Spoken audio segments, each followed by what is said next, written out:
Bem, acho que a melhor maneira de homenagear o público é passando de imediato, né? A palavra ao nosso conferencista Sebastião Charles. Tenho certeza que convidamos uma das personalidades intelectuais mais argutos e pertinentes relativo ao tema no mundo. Bom, vous pouvez commencer, monsieur? Merci. Oui, oui. Boa tarde a todos. Veio a fazer a apresentação em francês, porque meu português é muito mal. Obrigado. Avant de commencer, je voudrais remercier les organisateurs de ce 14e Forum international d'administration pour leur invitation, et en particulier Luis Augusto Costa Leite, Leonardo Furth, Tania Moriti et Wagner Siqueira, et souligner notamment leur courage, si ce n'est leur inconscience, consistant à proposer à un philosophe d'ouvrir ce forum. En effet, quoi de plus étranger au monde de l'administration que la philosophie, discipline connue pour son abstraction, alors qu'on attend plutôt des administrateurs et des gestionnaires un sens du concret et des responsabilités. Et il est vrai que la caricature que l'on fait habituellement des philosophes n'est pas sans un fond de vérité, et que leur expertise porte plus sur le monde des idées que sur la réalité elle-même. En me demandant de parler des complexités de la société actuelle, sujet concret s'il en est, c'est à se demander si vraiment les organisateurs de cet événement savaient ce qu'ils étaient en train de faire en confiant la parole à un philosophe. Afin de les rassurer d'emblée et de justifier le sens de ma présence parmi vous aujourd'hui, j'aimerais avant toute chose nuancer ce portrait peu flatteur du philosophe et vous dire aussi comment j'envisage, pour ma part, de mon côté, la pratique de la philosophie et en quoi elle peut répondre à des préoccupations concrètes. Si la réflexion philosophique porte effectivement sur le général ou l'abstrait, si la philosophie est bien, comme le disait Gilles Deleuze, une activité qui vise à produire des concepts, il n'en reste pas moins que ces concepts ont pour but, ont pour objectif d'expliquer le réel, d'expliquer la réalité telle qu'elle est.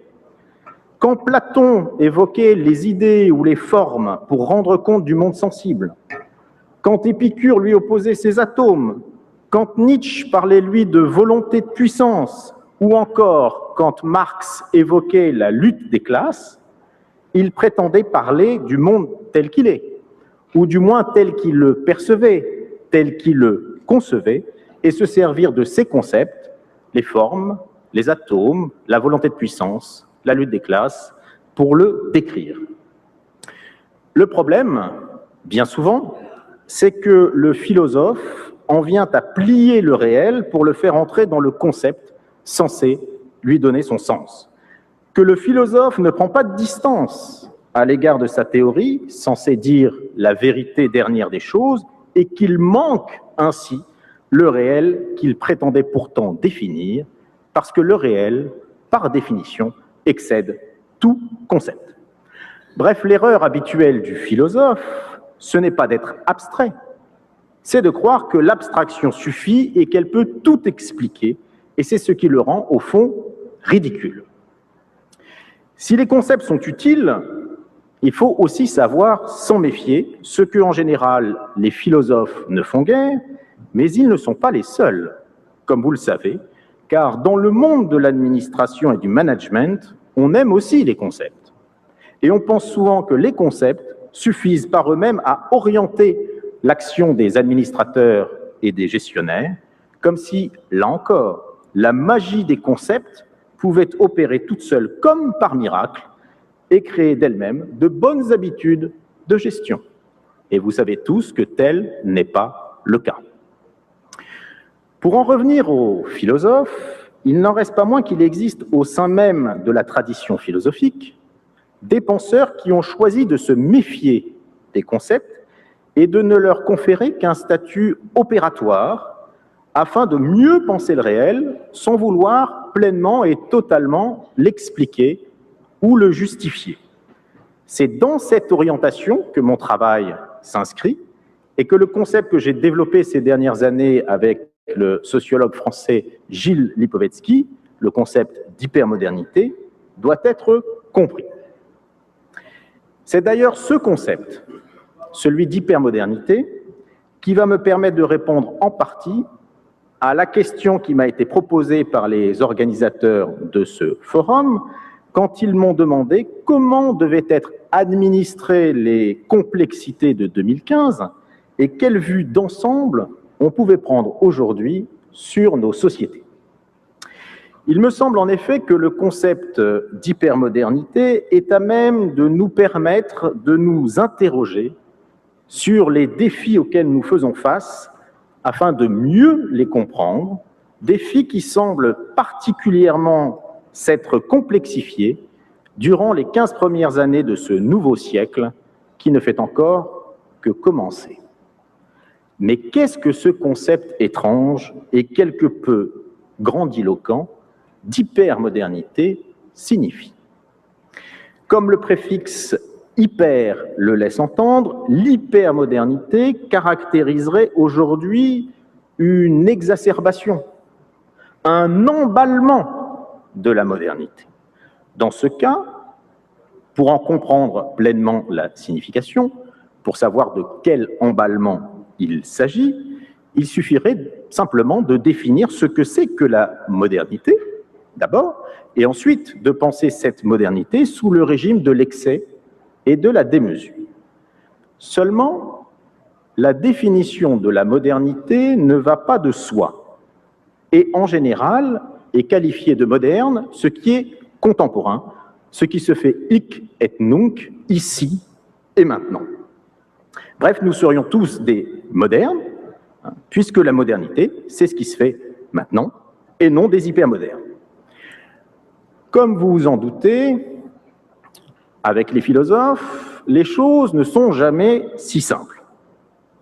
D'une part, pour les théoriciens des idées, la modernité a un sens précis et renvoie à un moment historique particulier qui se situe aux alentours des XVIIe et XVIIIe siècles, au moment où se mettent en place en Europe des processus inédits de gestion de l'ordre collectif. D'autre part, les bouleversements connus par nos sociétés depuis peu conduisent à repenser la notion de modernité sous la catégorie de l'hyper. Pour résumer brièvement ces deux points, je me contenterai d'évoquer les 4 éléments constitutifs de la modernité avant de vous montrer en quoi ces éléments sont entrés désormais dans une logique de démesure qui donne tout son sens à ce concept d'hypermodernité sur lequel je travaille. Le premier élément caractéristique de la modernité renvoie à la libération et à la valorisation de l'individu dans le cadre du paradigme juridique qui se met en place au XVIIe siècle, notamment sous la forme du pacte social élaboré par Hobbes, Locke et par la suite repris au siècle suivant par Rousseau. Ce modèle juridique correspond à l'invention théorique des droits de l'homme qui trouveront peu à peu, au fil des siècles, leur efficacité pratique dans nos sociétés libérales. On l'oublie souvent, mais avant la période moderne, c'est avant tout le droit divin et le droit coutumier qui prédominaient, et l'idée même qu'un être humain puisse être porteur de droits par nature, qu'il y ait donc des droits naturels, était tout bonnement inconcevable. Les hommes ne naissaient pas libres et égaux en droit, comme le mentionnent nos constitutions actuelles, ils naissaient soumis à un ordre intemporel qu'ils n'avaient pas choisi et qui leur assignait une place spécifique dans une société hiérarchisée. Ou bien vous naissiez noble, ou bien vous naissiez paysan, et impossible de passer d'une caste à l'autre. La modernité, c'est donc la rupture avec un ordre intangible et subi au profit d'un projet politique autonome dont les droits individuels sont le fondement ultime. Deuxième élément, caractéristique de la modernité. Il découle, ce second élément, du premier.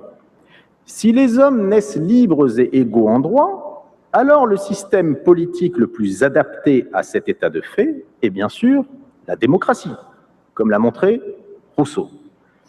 En effet, la démocratie apparaît comme le seul système politique viable qui permet à la fois de combiner la liberté individuelle, l'égalité et la sécurité collective.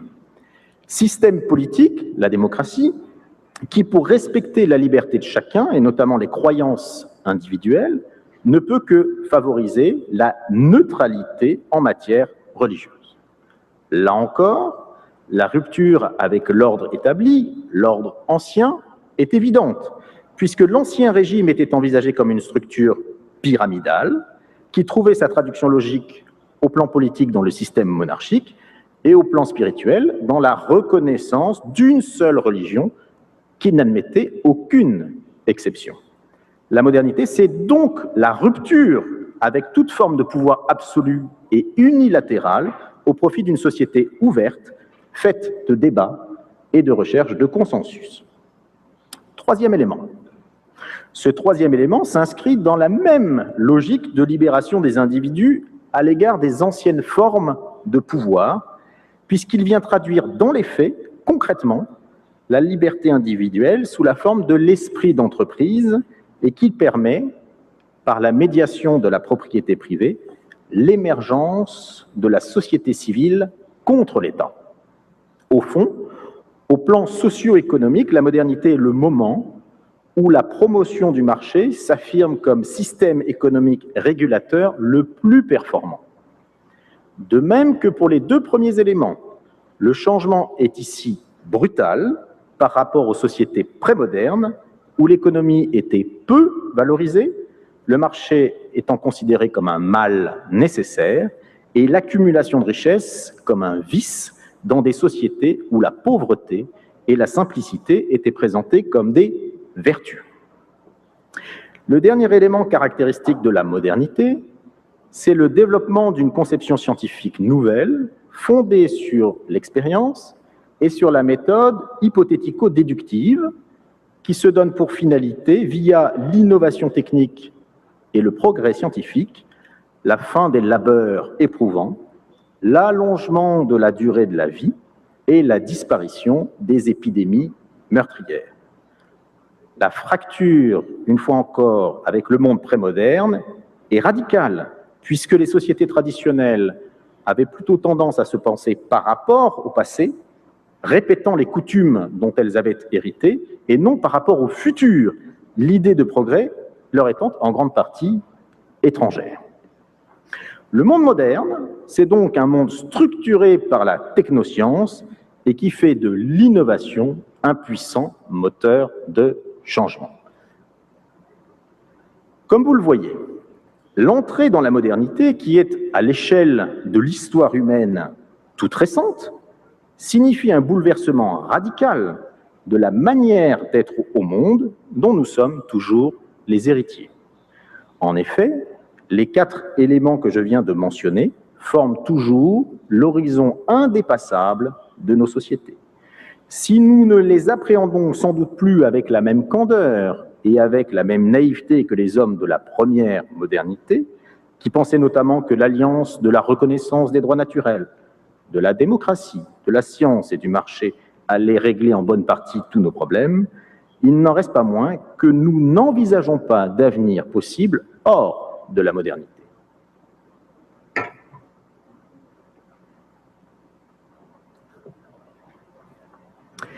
Cela n'empêche pas des critiques à l'égard de la dynamique des droits individuels qui renforce l'individualisme ou contre la démocratie actuelle, qui manque parfois de transparence ou qui nous désole par la médiocrité de son personnel politique censé la représenter, ou encore à l'égard du marché tel qu'il fonctionne et des injustices et des inégalités qu'il permet, ou voire même qu'il encourage, ou encore face à l'univers technoscientifique qui fait naître un certain nombre de préoccupations quant au développement dont il est porteur. Seulement, malgré toutes ces critiques, aucun modèle alternatif au niveau juridique ou au niveau politique ne nous semble crédible pour remplacer la démocratie et les droits de l'homme qu'elle garantit.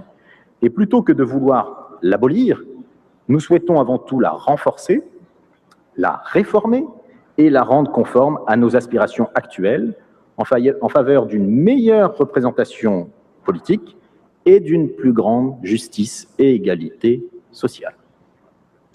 De même, aucune autre option que le marché ne nous paraît crédible pour réguler les échanges économiques. Seules des limitations d'ordre éthique, politique ou juridique et une meilleure redistribution sociale nous semblent nécessaires. Enfin, personne ne remet véritablement en question la légitimité des recherches et des découvertes scientifiques. Seul nous paraît important l'encadrement éthique à leur donner et l'impact environnemental qu'elles peuvent avoir. Mais est-ce simplement parce que nous n'aurions plus la naïveté de nos ancêtres à l'égard de la modernité que nous serions du même coup devenus hypermodernes? Je ne le pense pas. Je crois plutôt que nous assistons actuellement à un emballement des principes constitutifs de la modernité, d'où l'utilisation du concept d'hypermodernité pour penser la forme qu'a prise la modernité aujourd'hui. Notre présent, hypermoderne, se présente donc comme une modernité où les éléments fondamentaux qui la constituent sont entrés dans un régime d'excès et de démesure et où chacun a le sentiment d'une fuite en avant sans rien pour pouvoir la limiter. Qu'est-ce que cela signifie? Cela veut dire tout simplement que le modèle hypermoderne tente à valoriser sans cesse l'individualisme, qu'il accroît l'emprise des technosciences sur nos vies, qu'il exacerbe la logique de marché sous toutes ses formes et qui pousse à sa limite le modèle démocratique. Cette fuite en avant du monde moderne explique à mes yeux l'émergence récente dans la littérature savante d'un certain nombre de concepts censés désigner notre présent.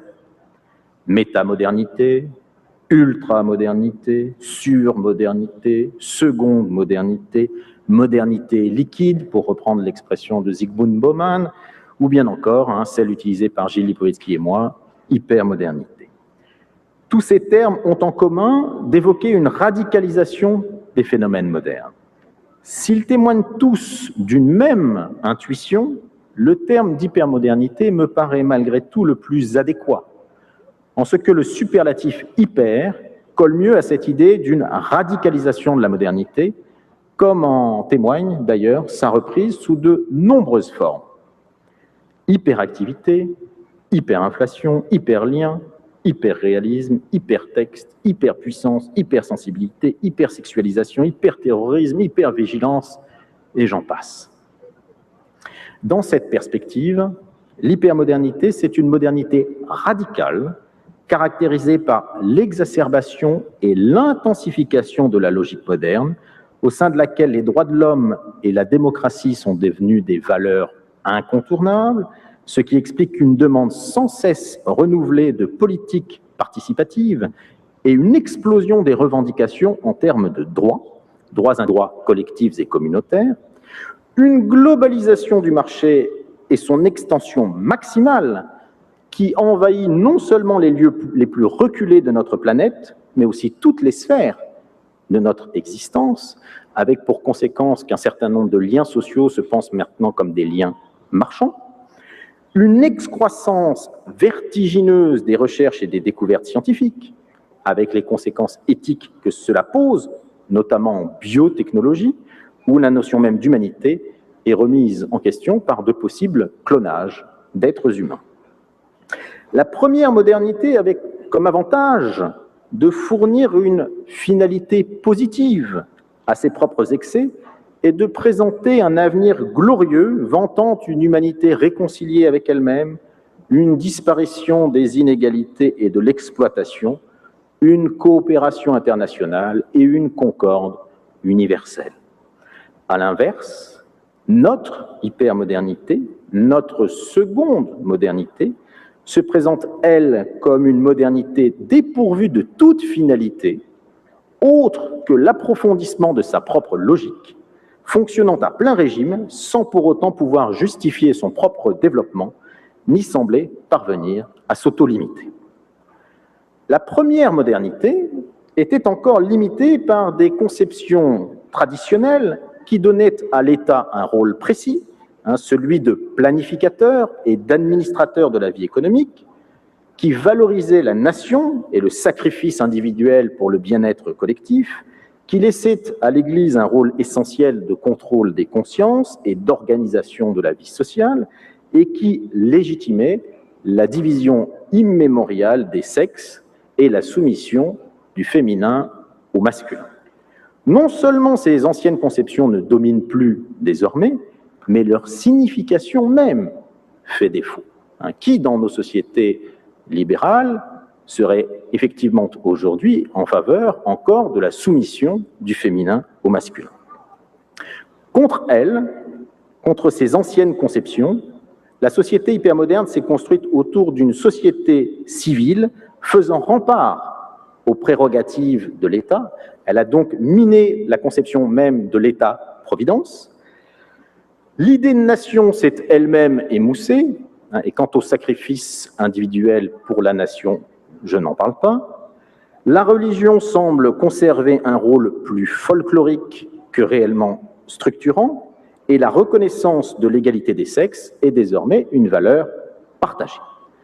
Alors que la première modernité se trouvait limitée par les anciennes formes de sociabilisation et de pouvoir, par les valeurs traditionnelles de l'autorité et du respect hiérarchique, par l'assignation de places bien précises au sein de la famille, des institutions publiques ou privées, l'hypermodernité, elle, ne rencontre plus de force suffisamment puissante pour échapper à la fuite en avant qui la caractérise.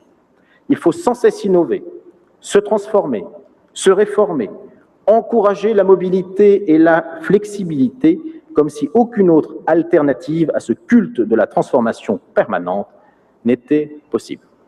Et Wagner-Siqueira mentionnait tout à l'heure dans son discours ce fossé qui existe entre cette logique de l'innovation permanente et la réalité des administrations, qui ne va pas aussi vite que la vitesse imposée à nos sociétés. C'est dans ce cadre que la question posée de l'administration des complexités aujourd'hui se pose tout spécialement. Car comment administrer des sociétés complexes qui apparaissent dans les faits ingérables, gagnées par la logique du toujours plus et du toujours mieux, qui ne peut que provoquer crise sur crise. Crise économique, bien sûr, qui s'explique par l'hyperactivité financière et boursière et la volonté des acteurs économiques d'en vouloir toujours davantage et d'inventer des produits financiers pour y parvenir. Crise écologique, entraînée par l'hyperconsommation, la globalisation et le développement effréné de mégapoles tentaculaires. Crise sociale, explicable en partie par la logique de l'hyper-individualisme qui multiplie les conduites à risque et par la disparition des repères traditionnels. Crise technoscientifique, avec l'augmentation de la cybercriminalité et le développement non maîtrisé de la technoscience. Crise géopolitique, avec la montée en puissance des conflits politiques et religieux et la diffusion du terrorisme au niveau international. Crise managériale, quand les modèles proposés n'ont qu'une durée de vie éphémère et quand les organisations sont gagnées par l'idée de l'innovation permanente qui détruit toute forme de stabilité interne au sein de l'entreprise ou de l'administration. Si la crise représente un aspect du monde hypermoderne, du fait des tensions dont il est porteur, il ne faut pourtant pas en rester à cette lecture à la fois caricaturale et apocalyptique de nos sociétés hypermodernes. Les crises qui les traversent sont un effet de surface qui renvoie en réalité à une conception plus complexe de l'hypermodernité qui ne peut pas être caractérisée seulement par l'excès et la démesure. Si l'on peut constater que les comportements dysfonctionnels ont tendance à se multiplier, si la logique de l'excès caractérise bien nos sociétés hypermodernes reste qu'elle n'est pas le seul élément explicatif de l'âge hypermoderne. En effet, face à la profusion des comportements excessifs, face aux logiques du court terme, face à la libération des plaisirs et des désirs que permet une société apparemment sans obligation ni sanction, une autre logique se met en place, moins apparente, mais tout aussi réelle, faite de modération et de prudence et de soucis de perspectives à long terme, notamment dans le domaine de l'environnement. En effet, au moment même où triomphe la logique entrepreneuriale du court terme, s'impose l'idée du développement durable, l'idée d'un héritage planétaire à transmettre aux générations futures, contradiction qui ne pourra être levée que si l'on parvient à résoudre ou à réconcilier les dynamiques économiques et écologiques, ce qui semble indiquer que nos sociétés hypermodernes disposent en elles-mêmes de ressources permettant, sinon de stopper, du moins de freiner la part de démesure qui les caractérise en grande partie. Un des freins non négligeables de la dynamique de l'excès hypermoderne, c'est cet excès lui-même et les inquiétudes que cet excès fait naître. Le règne de la démesure existe bel et bien, mais il est contrebalancé d'un autre côté par la montée anxiogène caractéristique de notre présent, d'un présent qui stimule en même temps les plaisirs et les inquiétudes. Le paradoxe tient au fond au fait que l'augmentation des loisirs s'accompagne en réalité d'une difficulté de plus en plus grande à vivre, que la prospérité matérielle se double d'une pauvreté relationnelle. Les temps hypermodernes impliquent que chaque individu, livré à sa propre liberté, est soumis à des injonctions paradoxales qui opposent à la fois les exigences de l'hédonisme et celles de la responsabilité, avec pour conséquence une sorte de société schizophrène, prise entre une culture de l'excès, du toujours plus, de la multiplication des expériences, et un éloge de la modération, de la simplicité, du souci de soi et de sa propre santé.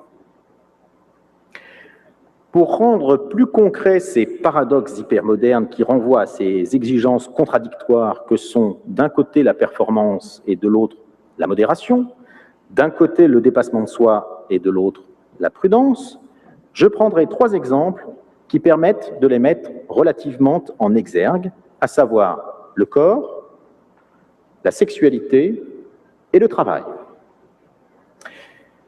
Pour ce qui concerne le corps, ai-je vraiment besoin de rappeler à Rio de Janeiro combien les exigences de performance sont importantes, qui recommandent à chacun de faire attention à son corps, de l'entretenir, de le muscler, quitte à le modifier s'il ne convient pas aux normes sociales en vigueur.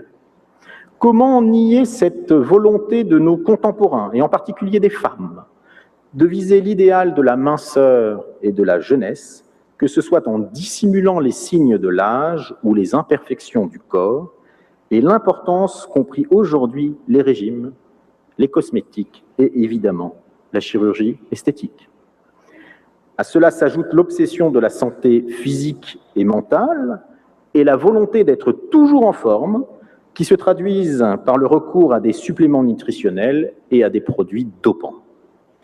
Ce souci de pleine maîtrise de soi est un aspect du rapport au corps de nos contemporains, mais il en est un autre, tout aussi caractéristique de notre hypermodernité, qui se traduit au contraire par l'exacerbation du bien-être, du laisser-aller, du plaisir corporel, où il ne s'agit plus de corriger le corps ou de le gommer, mais de l'assumer tel qu'il est, de ressentir intensément les plaisirs qu'il est capable de donner, d'entretenir au fond avec lui un rapport authentique. Autant de faits qui montrent bien que l'idéal de la perfection est fortement limité par la logique du bien-être. Le souci de bénéficier d'expériences autres que celles de la performance fondée sur une forme d'esthétisation de l'existence qui préfère le mieux au plus. Cette tension entre performance et bien-être corporel se retrouve au niveau de l'activité physique.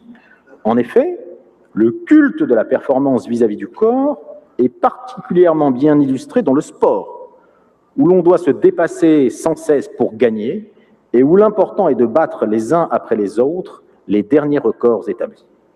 Le modèle sportif qui nous est proposé est ainsi fait d'exploits réalisés, de défis extrêmes à relever et de dépassement permanent de soi.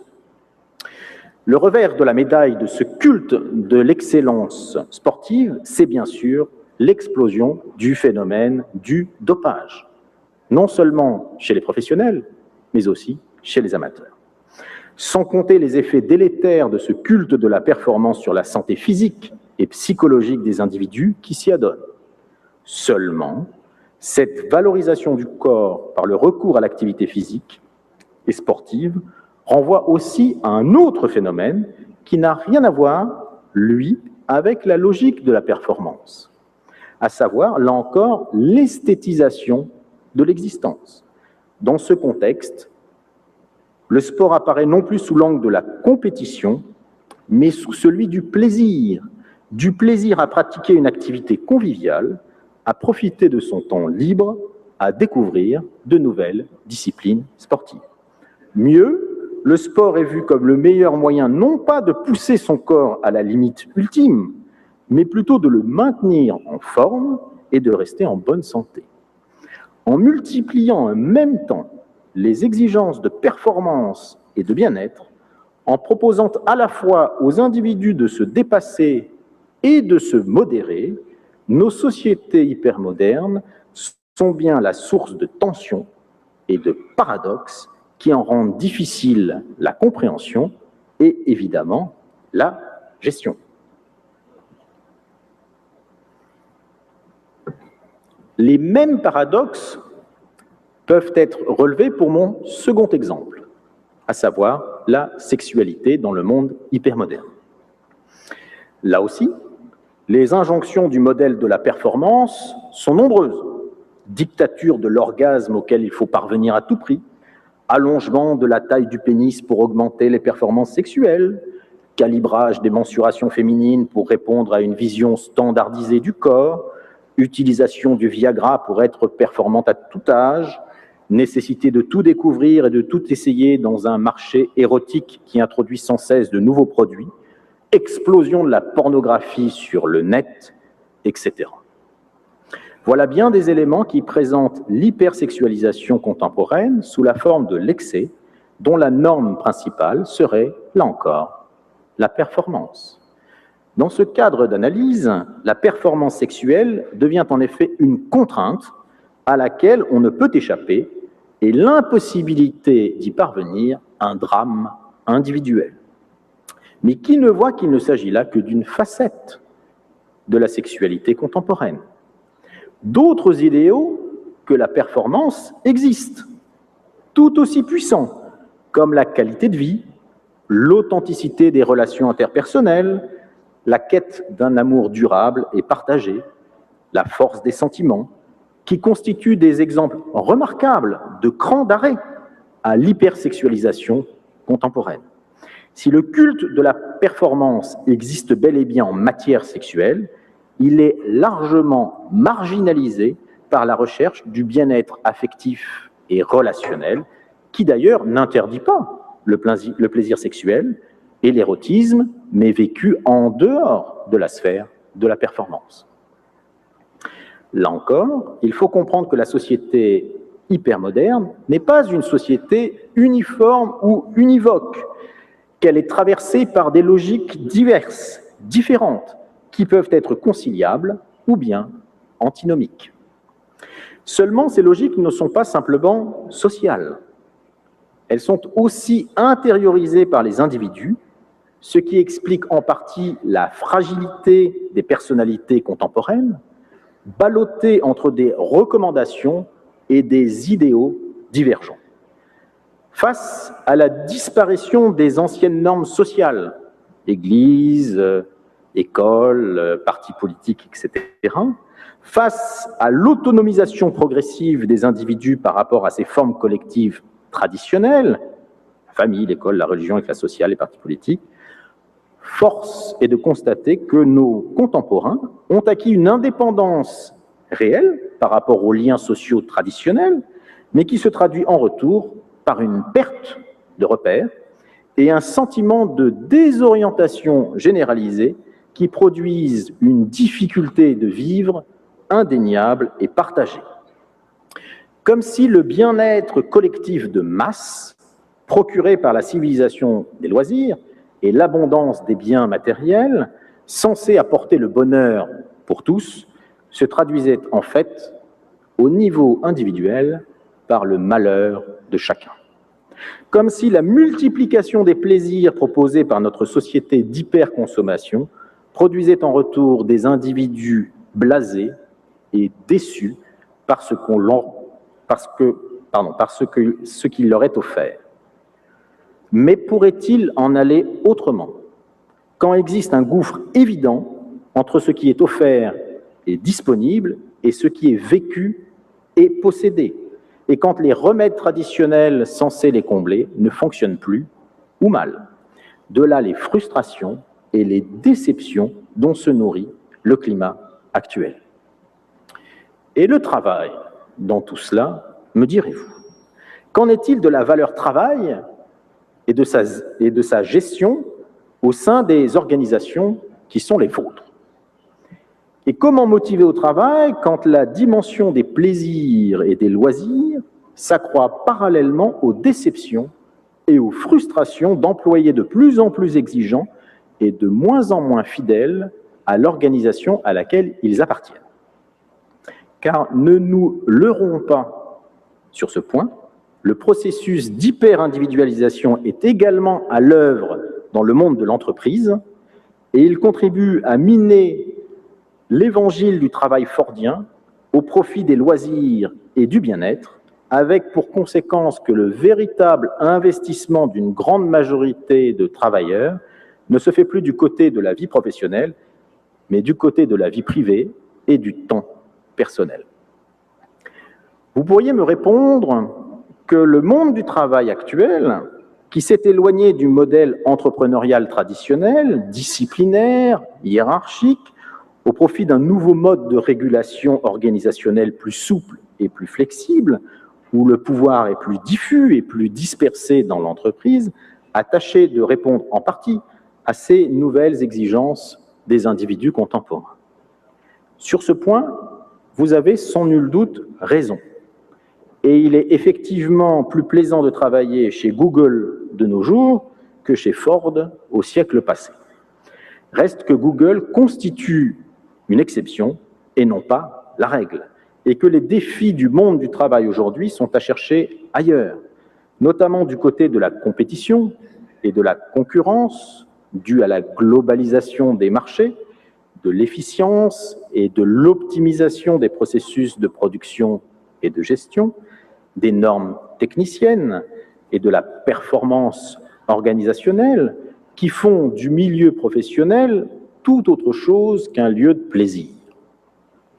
D'où la déception de nos contemporains face au monde du travail tel qu'il est, et les nombreuses critiques à son égard qui dénoncent pêle-mêle le manque de reconnaissance de la part des employeurs et des clients, le stress provoqué par des conditions de travail sans cesse plus contraignantes, justifiées par l'efficacité des modes de production et par l'optimisation des ressources, le caractère routinier des tâches proposées, la dévaluation des diplômes, le manque d'épanouissement personnel au sein de l'entreprise, la difficulté à se projeter dans l'avenir dans des organisations toujours en perpétuelle transformation, etc.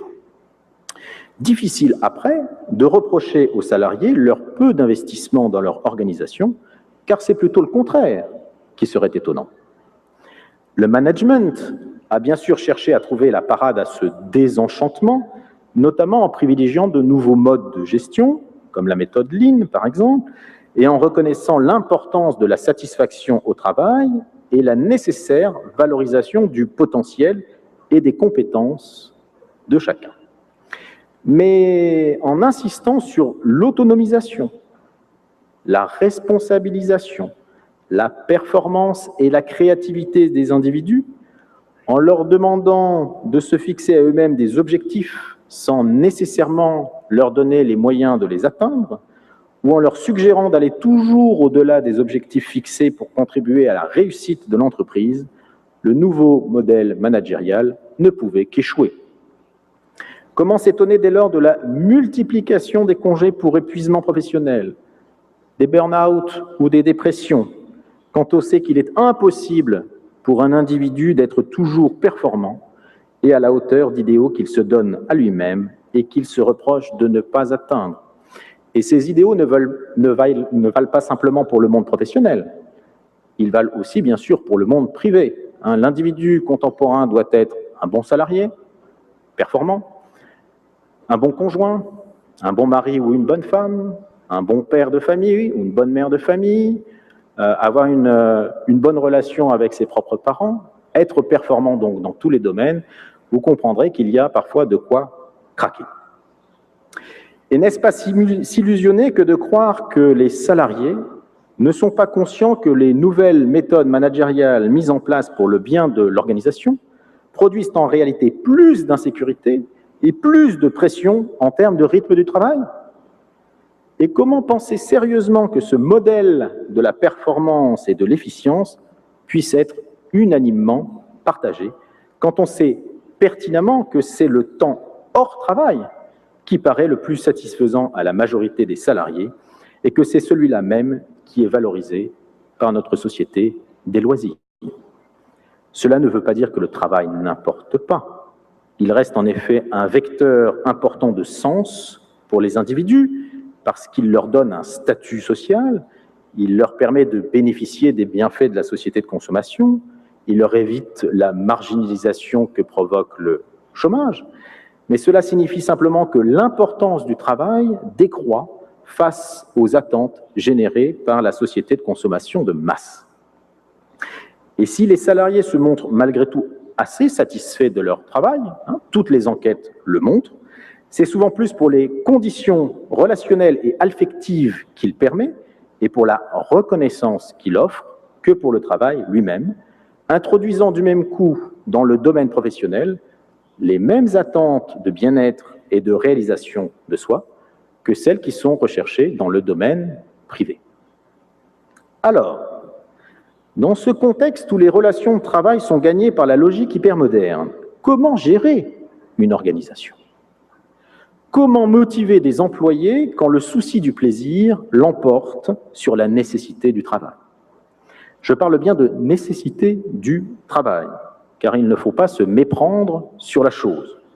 Si l'on peut effectivement trouver du plaisir à travailler, notamment parce que le travail procure un statut social et des contacts professionnels stimulants, reste que la très grande majorité des employés d'une administration, privée ou publique, n'est là que pour gagner sa vie et utiliser son salaire pour répondre à des envies et à des besoins d'ordre privé.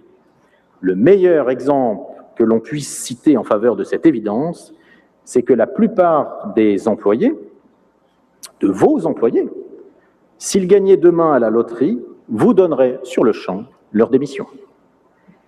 Et qui pourrait vraiment leur reprocher? Travailler n'est donc pas avant tout un plaisir, mais une contrainte. Comme le signale d'ailleurs l'étymologie latine du terme, trépalium, qui signifiait au Moyen-Âge un instrument de torture. Bref, on ne travaille que par nécessité, d'où la difficulté comme administrateur de faire travailler les autres, et si possible de le faire en les motivant afin que l'organisation puisse atteindre ses objectifs, en particulier au sein de la civilisation des loisirs qui est la nôtre, cette société d'hyperconsommation qui multiplie les occasions de se faire plaisir et qui a tendance à faire perdre le sens du travail aux plus jeunes. D'où le paradoxe.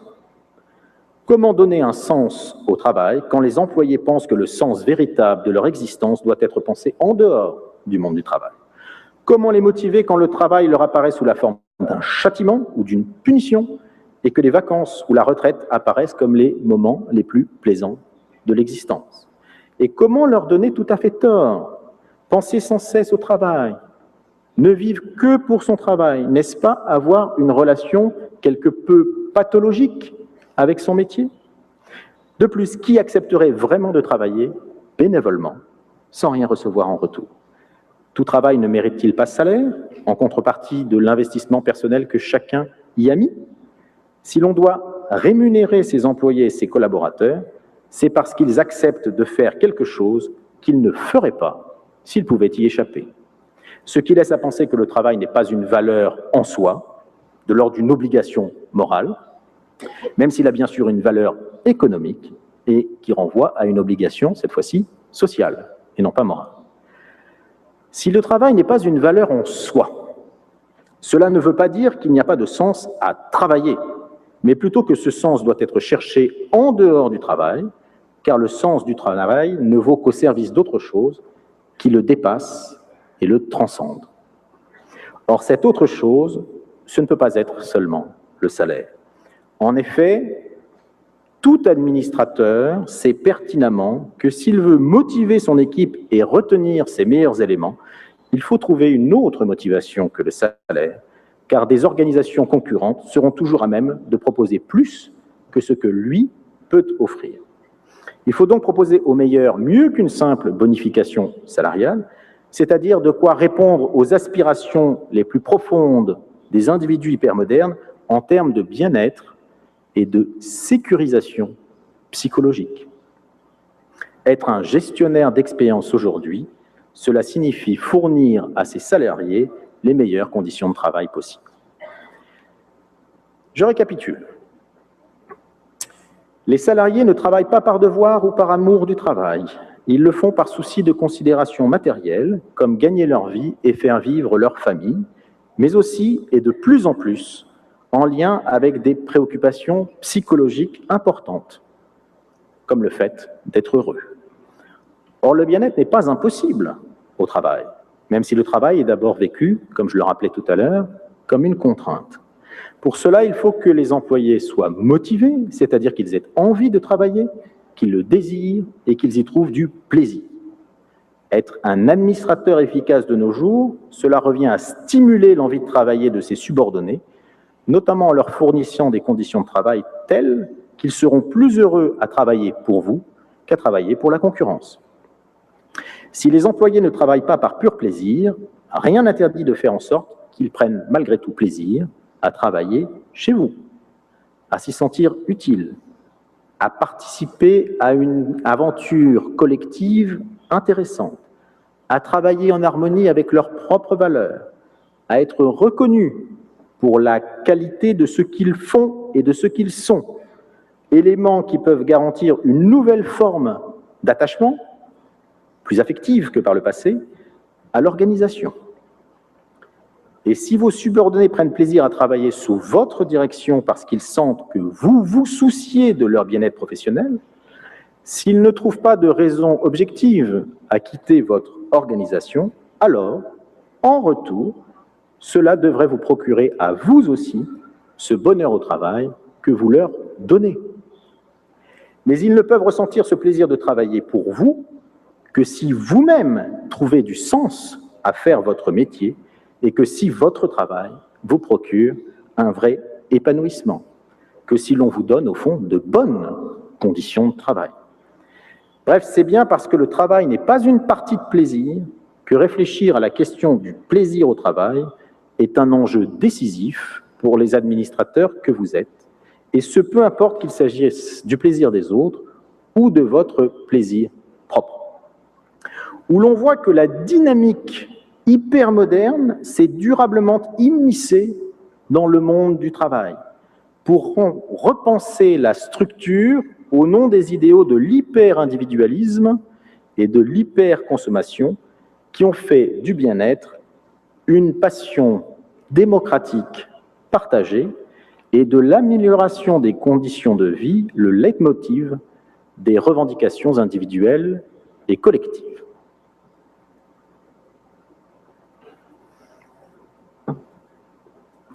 En conclusion, un mot encore sur ces complexités que j'ai mentionnées et qui rendent de nos jours le travail de l'administrateur extrêmement délicat, car les exigences auxquelles il est confronté ont profondément changé et les compétences qui permettent d'y faire face également. Le régime hypermoderne a en effet bouleversé de manière fondamentale le rapport aux choses et aux êtres, réorganisant les désirs de chacun autour du modèle consumériste, fait de plaisir et de satisfaction individuelle, et transformant les individus en consommateurs avec les effets que cela produit sur leur comportement et leur imaginaire, désormais organisés autour de valeurs affectives et relationnelles. Cette dynamique consumériste est si puissante qu'elle a contribué à modifier les anciennes structures sociales organisées autour de la famille, de la religion ou de la politique, qui ont été touchées à leur tour par les revendications individualistes de bien-être et de réalisation personnelle. Et je ne reviendrai pas là aujourd'hui sur toute la réflexion qui a été menée par un certain nombre de sociologues contemporains sur l'idée d'une religion à la carte.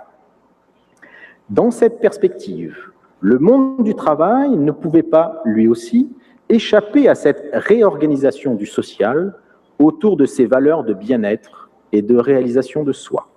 Ce qui fait que l'on ne peut plus administrer une société ou une administration hypermoderne comme on le faisait par le passé, c'est-à-dire sans prendre en compte la formidable mutation des attentes des individus par rapport à un monde professionnel qui doit, ou plutôt qui devrait, se conformer en partie seulement, à leurs désirs.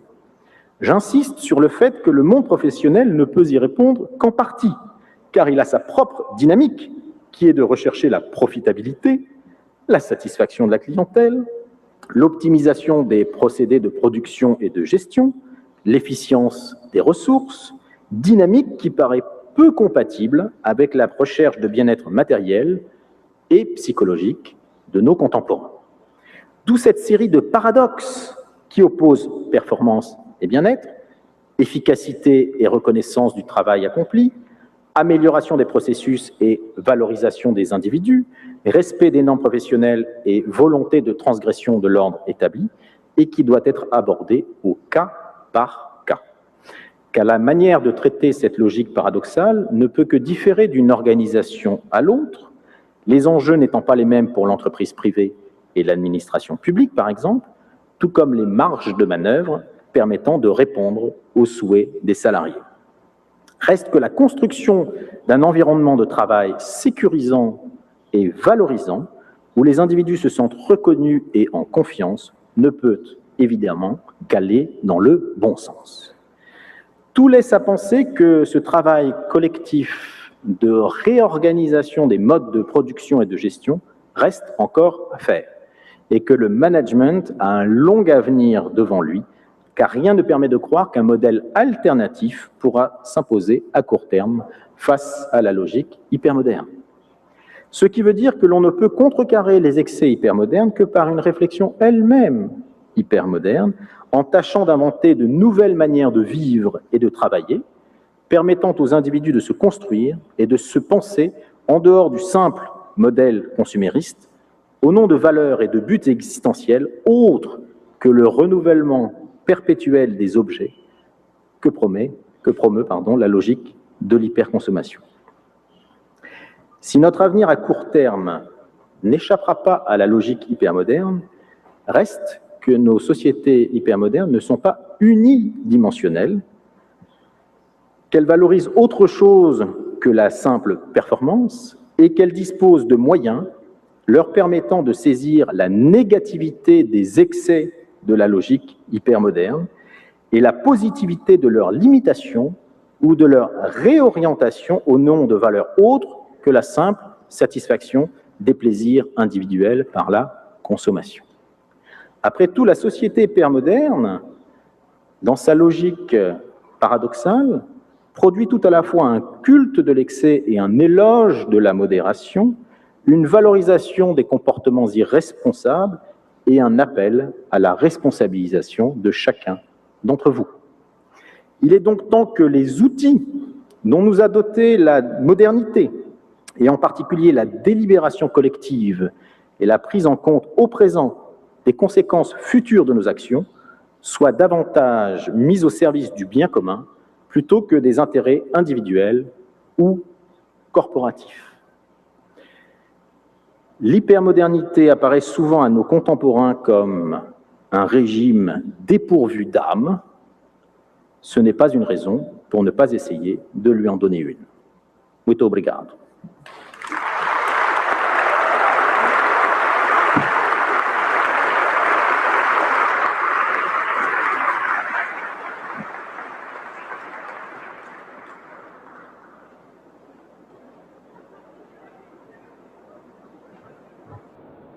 Eu pergunto à coordenação, se há possibilidade de perguntas, de questões. Assistimos uma conferência extremamente importante com uma vantagem adicional. Revolução do mais, do excesso, revolução da mobilidade, também em excesso, revolução da mentalidade, também em excesso. E ao administrador nas organizações, e não há nenhuma atividade humana em que não esteja um administrador, uma organização, que limite e impor a esse, para poder contrabalançar esses excessos com essa moderação. Isso me fazia lembrar São Paulo, que dizia, né? Tudo me é permitido, mas nem tudo me convém. Isso me pensei quando ouvia com muita atenção as palavras de Sebastião Chartres. Eu entro no supermercado, eu estou diante claramente do excesso de produtos, mas que limites são impostos pela legislação, que é uma outra ordem, porque a ordem econômica vai colocar produtos e mais produtos e mais produtos. Há que ter limites que imponham que determinados produtos não sejam possíveis. Não há limites para a ciência, pela própria ciência, não há limite pela biologia, da própria biologia, nem da própria economia, né? Senão a gente entra no politicamente equivocado e politicamente incorreto de achar que o politicamente correto é o certo, de que qual é o valor moral de um preço de barril de petróleo? $500, $50, $100? Né? Quando a gente vai no supermercado, são os meus valores morais que não vão me permitir roubar um produto, mas pelos valores éticos, eu talvez escolha aquele produto de organizações que não explorem criança, que não explorem, né, o ser humano em geral, que preserva o meio ambiente. E há também os meus limites religiosos pela minha opção religiosa. Que limites eu imponho que determinados produtos, determinados pela religião? Portanto, profissionais de administração, com esse quadro de referência da hipermodernidade, do que nós estamos vivendo aqui ou agora, certamente nos faz refletir muito para dar maior objetividade, maior consequência à nossa ação gerencial. Alguma pergunta? Existe? Eu não estou enxergando. Temos três perguntas. Temos aqui 3 perguntas. Sim. A primeira: que tipo de futuro a sociedade está construindo, se é que está? Eu queria parar de falar, porque eu estou falando para a pergunta, senão eu vou ficar falando, me entusiasmou tanto, mas é bom ouvir o conferencista. Merci pour la question. Si vous permettez, je vais vous répondre comme faisait Aristote, c'est-à-dire en marchant. Écoutez, la conférence que j'ai faite vise d'abord et avant tout à fournir un panorama de la société d'hyperconsommation telle que je la pense. Et vous êtes en train de me pousser vers ce que je dénonçais au départ, à savoir utiliser la philosophie comme conception intégrale du réel et donc lui demander de donner réponse à l'intégralité de vos questions. Comme je le signalais, ma perspective philosophique, c'est plutôt d'être un observateur du quotidien et de m'éviter le rôle prophétique qui a été celui de certains philosophes au cours de l'histoire et qui me semble assez dangereux. Donc, il est difficile pour moi de vous dire quel sera le futur de la société hypermoderne. Je pense qu'à un moment donné, les impacts environnementaux, économiques, sociaux seront tels que cette logique de l'excès devra d'une certaine manière être en grande partie limitée. Et sans doute qu'un jour, dans un siècle, 2 siècles, les sociologues de l'avenir se poseront toute une série de questions sur notre société et se demanderont comment nous avons pu être autant obnubilés par les objets et la consommation. Mais pour l'instant, la société telle qu'elle fonctionne et telle que je la décris, je la pense et je la vois, n'est pas sortie de cette logique de la consommation. Et même un certain nombre de freins que j'évoquais tout à l'heure sont des freins qui apprennent à consommer mieux, mais pas à ne plus consommer. À consommer mieux, c'est-à-dire à consommer de manière responsable plutôt qu'irresponsable. Donc l'actualité de notre société aujourd'hui, elle est prise entre cet éloge de la modération et ce culte de l'excès, mais pour l'instant, à court terme, je ne nous vois pas sortir de cette dichotomie entre démesure d'un côté et modération de l'autre. Il y a tant de plaisir à consommer. La consommation produit un effet apaisant sur les individus. Il y a tant de plaisir à consommer que je nous vois mal sortir d'une société d'hyperconsommation. Donc ne me faites pas devenir un prophète de l'avenir, je vous donne juste une lecture de la société telle qu'elle fonctionne aujourd'hui. Et j'ai pris 3 exemples, l'exemple du corps, l'exemple de la sexualité et du travail, mais j'aurais pu multiplier les exemples.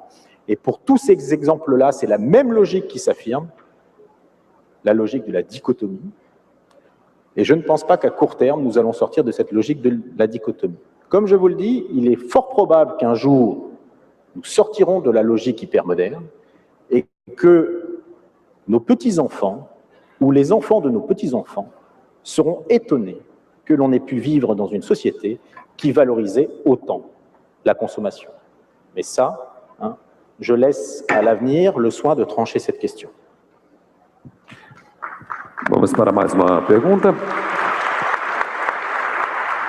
O participante parabeniza pela brilhante conferência e pergunta: como resolver o paradoxo do desempenho, metas de gestão, produtividade, etc., versus máximo bem-estar, diversão, felicidade, prazer, necessidades, etc. Vossa Senhoria é a favor do ócio criativo proposto por Domênico de Masi? Claro, é mais fácil.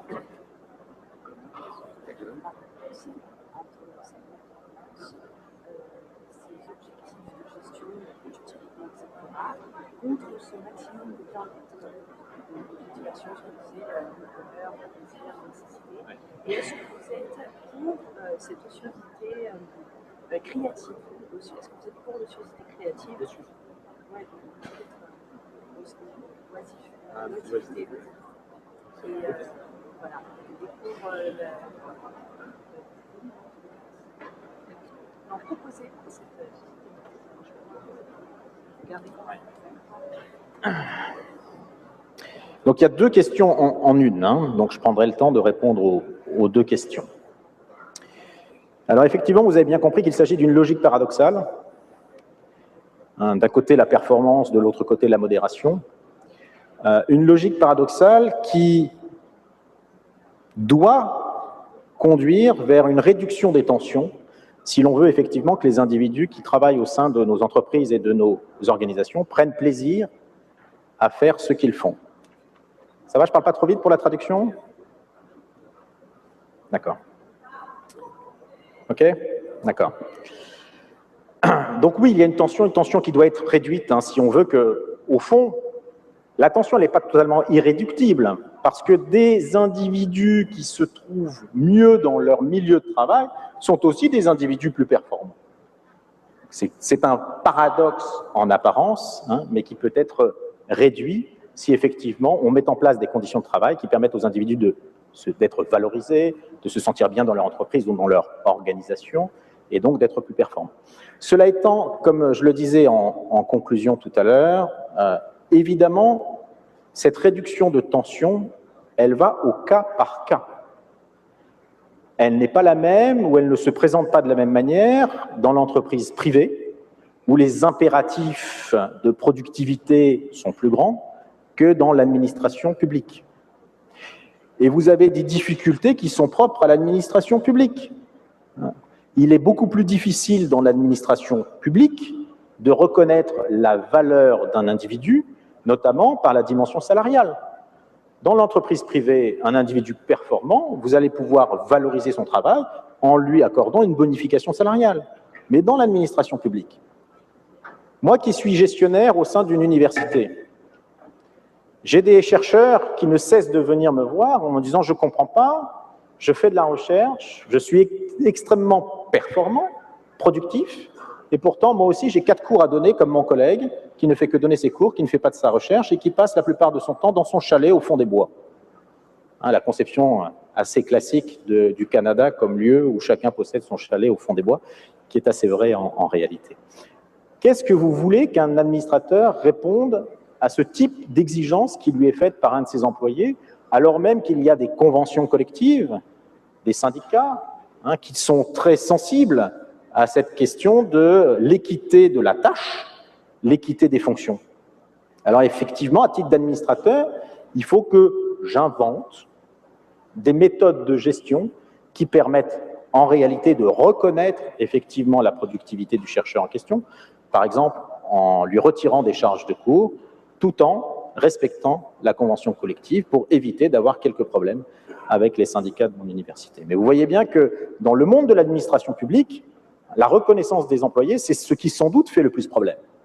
Alors que dans le monde de l'entreprise privée, la plus grande source de problème, c'est sans doute la pression qui est mise sur les salariés, pression qui est moins forte dans l'administration publique, du fait notamment, évidemment, de la sécurité d'emploi dont bénéficient tous les employés de l'administration publique.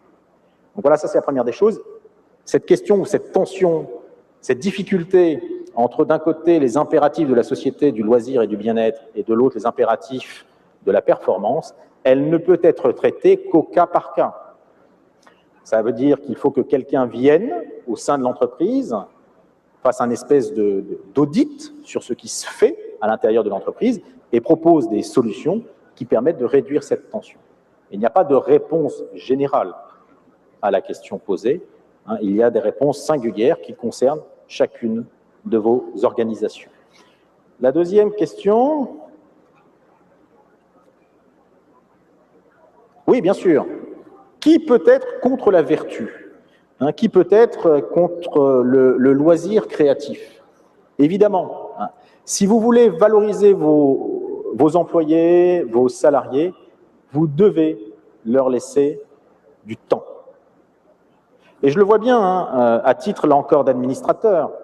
La plupart des choses que les chercheurs, les véritables chercheurs universitaires recherchent, ce n'est pas de l'argent, c'est du temps. Pour être créatif, pour innover, pour repenser des modes de gestion, pour repenser des manières de faire, ou d'être, parfois, pour des chercheurs en sciences humaines et sociales qui travaillent sur l'innovation sociale plutôt que l'innovation technologique, il faut du temps. Donc oui, évidemment, le loisir créatif, mais là encore, il faut voir au cas par cas, dans l'administration ou bien dans l'entreprise, si elle est capable de procurer ce loisir créatif. Mais c'est une source de motivation extrêmement intéressante pour les employés. Dans la logique hyper moderne du bien-être et de la consommation, le temps donné à soi, est une donnée fondamentale. Muito obrigado. Senhoras e senhores, devido ao adiantado da hora, não poderemos mais ter perguntas, mas queremos agora fazer uma homenagem. Agradecemos pela conferência ao filósofo Sébastien Charles e também a participação do moderador, presidente do CRA do Rio de Janeiro, administrador Wagner Siqueira. E neste momento, convidamos a senhora Sônia Ferraz, conselheira federal do CRA Minas Gerais e coordenadora do Comitê Científico do 14º FIA, por favor. E também o senhor Héctor Stoppini, presidente do Conselho de Licenciados em Administração de Mendoza, na Argentina, que farão a entrega dos certificados e das lembranças aos participantes desta conferência.